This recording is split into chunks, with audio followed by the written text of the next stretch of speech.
अहिल्यानगर महानगरपालिका कर्मचारी कल्याण निधीच्या वतीनं इयत्ता 10वी आणि 12वीतील गुणवंत पाल्यांचा सत्कार संपन्न झालाय।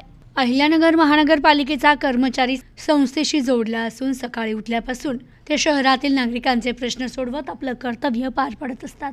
लाईट, पाणी, स्वच्छता आणि आरोग्याच्या सुविधा नागरिकांच्या घरापर्यंत पोहोचविण्याचं काम केलं जातं।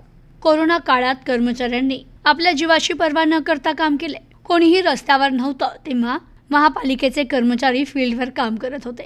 पाल्यांनी देखील आपल्या आईवडिलांच्या कष्टाचा विचार करून जिद्द, चिकाटी आणि मेहनतीच्या जोरावर चांगलं शिक्षण पूर्ण करावं आणि आपल्या आवडीच्या क्षेत्रात करिअर करावं। आपल्या देशात विविध क्षेत्रात करिअर करण्याच्या संधी उपलब्ध आहे। शास्त्रज्ञांच्या माध्यमातून आपलं यान चंद्रावर गेलंय। आता आपलं यान सूर्यावर जाण्यासाठी शास्त्रज्ञ प्रयत्न करतात। तुम्ही देखील या क्षेत्राकडे जाण्यासाठी कष्ट करावे आणि आपल्या आईवडिलांचा, शहराचा नावलौकिक करावा।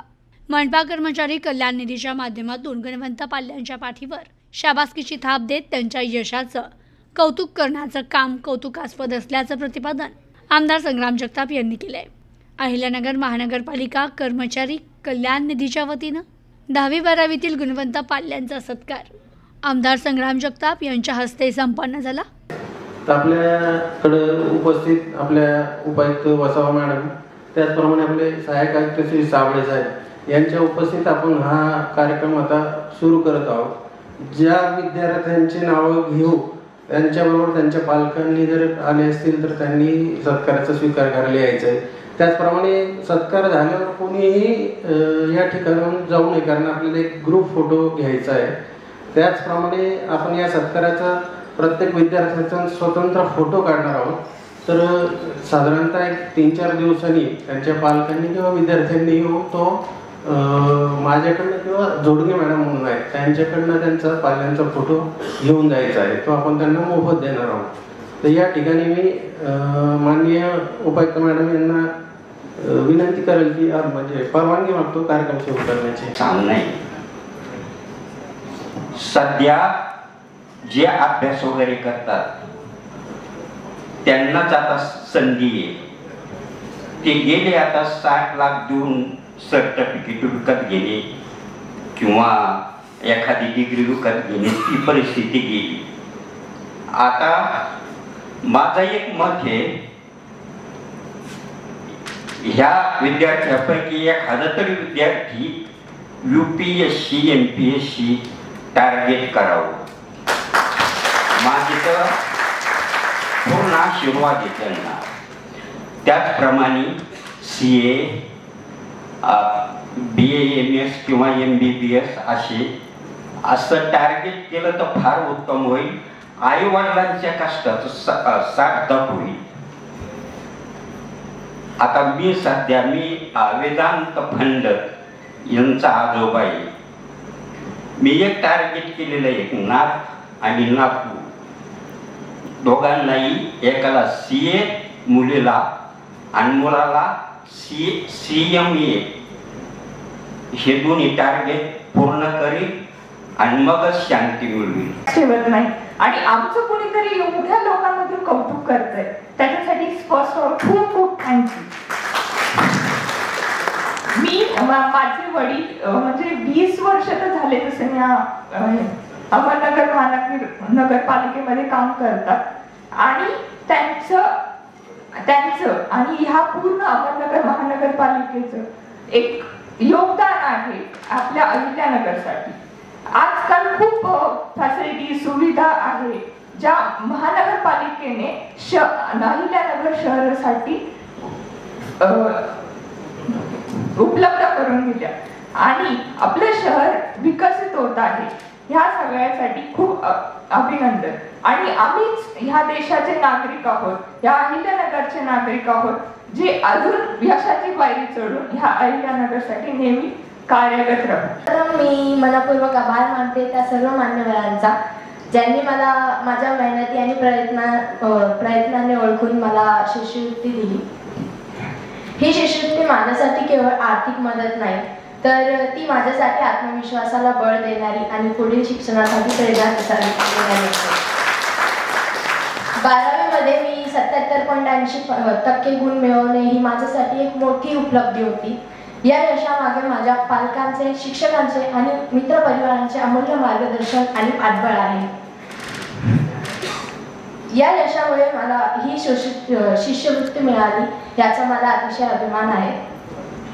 ही रक्कम माझ्या पुढील शिक्षणासाठी उपयोगी पडणारी असेल. मला माझे उद्दिष्ट गाठण्यासाठी नवा उत्साह देणारी आहे. अशा प्रकारे विद्यार्थ्यांच्या मेहनतीने कौतुक करून त्यांना पुढील वाटचालीसाठी प्रोत्साहन देणाऱ्या संस्थेला आणि आपल्या अहमदनगर महानगरपालिकेला मी मनापासून धन्यवाद देते. शेवटी एक एवढंच म्हणेल की ही शिष्यवृत्ती म्हणजे एक पाऊल पुढे जाण्यासाठी संधी आहे माझी आणि मी ही संधी पूर्ण प्रामाणिकपणे आणि मेहनतीने वापरेन. यावेळी उपायुक्त सपना वसावा, जलाभियंता परिमल निकम, चेअरमन विकास गीते, सहाय्यक आयुक्त अशोक साबळे, सचिव शेखर देशपांडे, सदस्य राजुलय शेट्टी, संगीता झोडगे, बलराज गायकवाड, अनिल लोंढे, राहुल सूर्यवंशी यांच्यासह पालक पाल्य उपस्थित होते. यावेळी बोलताना उपायुक्त सपना वसावा म्हणाल्या की आधुनिक तंत्रज्ञानाचे युग हे स्पर्धेचं आहे. यात टिकायचं असेल तर ध्येय निश्चित करून विद्यार्थ्यांनी भविष्याची वाटचाल करावी. आपल्या आईवडिलांनी पाहिलेलं स्वप्न पूर्ण करावं. मनपा कर्मचारी कल्याण निधीच्या माध्यमातून विद्यार्थ्यांचा गुणगौरव करून त्यांच्या पुढील वाटचालीस शुभेच्छा दिल्या असल्याचं त्या म्हणाल्या. तर सचिव शेखर देशपांडे म्हणाले, मनपा कर्मचारी कल्याण निधीच्या माध्यमातून गुणवंत पाल्यांचा आणि सेवानिवृत्त कर्मचाऱ्यांचा सत्कार सोहळा केला जातो. 10वी-12वीतील गुणवंत यादीतील पहिल्या विद्यार्थ्याला 11,000 रुपये, द्वितीय विद्यार्थ्याला 9,000 रुपये, तर तृतीय विद्यार्थ्याला 7,000 रुपये, तर प्रत्येकी गुणवंत विद्यार्थ्याला 5,000 रुपये आणि सन्मान चिन्ह देऊन सन्मानित करण्यात आलं असून 57 विद्यार्थ्यांचा गौरव केलाय असं ते म्हणाले. काम करत असते म्हणजे अगदी जन्म झाल्यापासून आपला जन्माचा दाखला म्हणजे आपण कुठं जन्म झाला आहे आणि आपलं नाव काय, तर अगदी आपलं ज्यावेळेला शेवट होतो तर त्यावेळी देखील तो दाखला हा महत्त्वाचा असतो. तो देखील अधिकार याच संस्थेचा आहे आणि त्या इमारतीमध्ये आज तुमचा सन्मान झालेला आहे. आणि त्याचं कारण देखील आहे की तुमचा परिवार या इमारतीशी जोडला गेलेला आहे.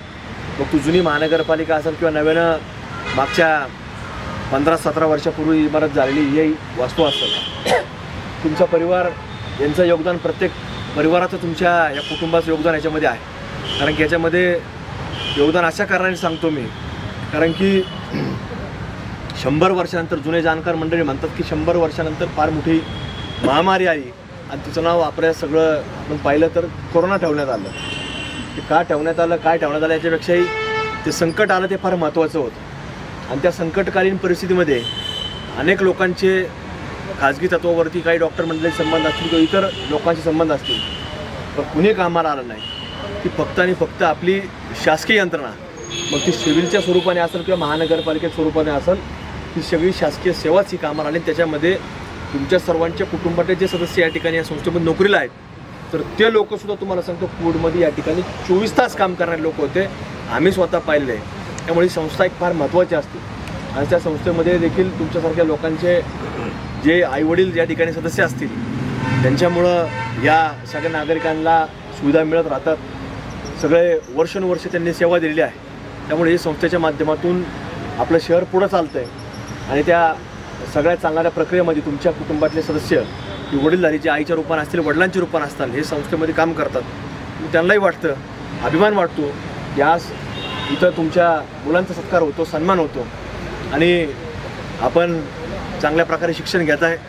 भविष्यामध्ये आता प्रत्येकाचं स्वप्न असतं की कुठंतरी आपण डॉक्टर झालो पाहिजे, कुठंतरी इंजिनिअरिंग झालो पाहिजे, सिव्हिल इंजिनियर झालो पाहिजे, कॉम्प्युटर इंजिनिअरिंग झालो पाहिजे, डिप्लोमा झाला पाहिजे. जे काय आपल्या प्रत्येकाची महत्त्वाकांक्षा असते याच्या माध्यमातून आपल्याला एक चांगल्या प्रकारचं स्वप्न हे पूर्ण करायची संधी ही आपल्या सर्व वडीलधाऱ्याच्या माध्यमातून या संस्थेच्या माध्यमातून मिळते. असं पाहायला गेलं तर ज्यावेळेला भारत देश स्वतंत्र झाला तर त्यावेळेला आपल्याकडे कुठली सुविधा नव्हती, पण आज आपल्या देशाने एवढी प्रगती केली की आज आपलं स्वतःचं भारत देशाचं चंद्रयान या चंद्रावरती पोहोचलेलं आहे. अनेक जगाचे जेवढे नकाशावरती असणारे देश आहेत, अनेकांचे चंद्रयान चंद्रावरती पोहोचलेले होते, पण आपण त्याच्यामध्ये मागं पडलेलो होतो. पण आज 2023चं वर्ष आपण प्रत्येकाने स्मरणात ठेवलं पाहिजे आणि 2023चं वर्ष कशाचं होतं तर एक चंद्रयान वर्ष होतं, याचं आपण प्रत्येकाने स्मरणात ठेवलं पाहिजे. कारण आपल्या सर्वांकरता तो एक फार अभिमानाचं वर्ष, गर्वाचं वर्ष होतं. तसं 2020 आणि 21 आपण सर्वांनी अनेक लोक आपल्यातली गेली, त्यांचं जीव अचानकरित्या गेला. आपण सर्वांनी ते स्मरणात ठेवले 2 वर्ष कोविडचे, पण 23चं वर्ष अगदी यशदायी वर्ष आपल्या संपूर्ण भारताला ठरलेलं आहे. आणि त्यामुळं आपणसुद्धा ज्यावेळेला मी अशीच भगवंताचरणी प्रार्थना करतो की आज जसं चंद्रयान पोचलं गेलं तसं आता भारताच्या संपूर्ण शास्त्रज्ञांचं एक मत आहे, त्यांची प्रत्येकाची एक महत्त्वाकांक्षा आहे की येणाऱ्या काळामध्ये जसं आज चंद्रयान पोचलं आहे तसं आपलं सूर्ययान देखील तयार करण्याची प्रत्येकाने आता एक अपेक्षा व्यक्त केली आहे. तर त्या येणाऱ्या काळामध्ये तुमच्यातली लोक, भारतातली लोक, महाराष्ट्रातली लोक किंवा विशेषतः आज या ठिकाणी असणारे सत्कार मूर्ती जे आहेत तुमच्यातला एक तरी व्यक्ती ते सूर्ययानमध्ये असावं अशी एक मी आशा आणि अपेक्षा व्यक्त करतो. एवढी प्रगती तुम्ही सगळ्यांनी करावी, तुमच्या माध्यमातून तितकं सर्वांचं योगदान असावं. आणि याच्यातनं स्वप्नपूर्ती ही भारत देशाची असणार आहे, महाराष्ट्राची असणार आहे. कारण की आज भारताचा जर विषय काढला तर आज सर्वात प्रगतशील राज्य म्हणून संपूर्ण भारतामध्ये आपलं महाराष्ट्र 1 नंबरवरती आहे. स्वातंत्र्य झाल्यापासून आहे, आज देखील आहे आणि भविष्यात देखील तुमच्यासारख्या लोकांमध्ये सर्वात महत्त्वाकांक्षी महाराष्ट्र आपला भारतामध्ये उद्या काळात देखील टिकून राहील. तुमच्यासारखी लोक फक्त शास्त्रज्ञ नाही, आज मी इथं बोलतो तुमच्याच लोक उद्या भविष्यात इथे यावीत अशी सगळ्यांची प्रार्थना करतो. आणि सगळ्यात काय सायंटिस्ट होणार नाही, काही इथं या काही तिथं जसं इकडे चालू राहिलं आहे, पण प्रगती करत राहा. आणि तुमचे आईवडील हे त्यांच्या चेहऱ्यावरती तुमच्या प्रगतीनं सातत्यानं त्यांचा आनंद हा चेहऱ्यावरती दिसला पाहिजे. असंच काम तुमच्या हातून हो. विशेषतः आपल्या मुली जास्त दिसतात तिथं, तर त्यांना देखील सांगतो की तुम्ही वडिलांच्या आईवडिलाच्या शेवटी हे महत्त्वाचं असतं, किंवा तुम्ही त्यांचं छत्र कधीही तुमच्यापासून दुरावणार नाही याच्याकरता देखील तुम्ही चांगल्या संस्कारात वाढत राहा अशीच मी या ठिकाणी अपेक्षा व्यक्त करतो. Bureau report, news today 24, Ahilyanagar.